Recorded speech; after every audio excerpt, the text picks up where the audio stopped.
வாய்ப்புல வேலைக்கு போறியா, ஒரு நல்ல ஜோப் பண்ற, வேலைக்கு போற, ஏதோ ஒண்ணு பண்ணு. சத்துருவுக்கு தெரிஞ்ச விஷயமே என்ன தெரியுமா? நீங்க சந்தோஷமா இருக்க கூடாது, நீங்க கவலைப்பட்டுக்கிட்டே இருக்கணும், நீங்க கஷ்டப்பட்டுக்கிட்டே இருக்கணும், நீங்க முன்னேறவே கூடாதுங்கிறதா சத்துருடைய வேலை. என்னாலும் கஷ்டத்திலேயே, என்னாலும் யோசனையிலேயே, என்னாலும் சிந்தனையிலேயே, என்னாலும் குழப்பத்திலேயே சுத்த விட்டுக்கிட்டு இருப்பான். நீங்க பைத்தியம் பிடிச்ச மாதிரி சுத்தறது உங்களுக்கு ஆனந்தம், அப்படியே உங்க பின்னாடியே சுத்துவான். ஓ சுத்தி சுத்தி இன்னும் கொஞ்சம் தலை சுத்துது, இன்னும் கொஞ்சம் டென்ஷன் ஆகு, கோபப்படு, வீட்டுக்குள்ள சத்தம் போடு, அழுவி ஒப்பாரி வைக்கிறதா சத்துருடைய வேலை. ஆனா கர்த்தர் உங்களுக்கு கஷ்டத்துல எல்லாம் ஆனந்த கழிப்பாய் மாற்றுவார். அல்லேலூயா.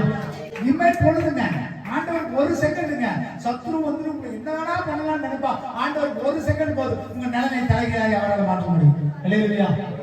அப்ப பிரச்சனை கொண்டு வரது யாருடைய வேலை? ஆண்டவருக்கு அது வேலையே கிடையாது. ஆண்டவருக்கு அது என்ன தெரியுமா ஆசை? நீங்க சந்தோஷமா இருக்கணும், நீ மகிழ்ச்சியா இருக்கணும். உங்களை படைச்சதே அதுக்கு தாங்க படைச்சாரு. நீங்க கவலைப்பட்டு கண்ணீர் விடுறதுக்காக ஆண்டவர் படைச்சாரா? கிடையவே கிடையாது.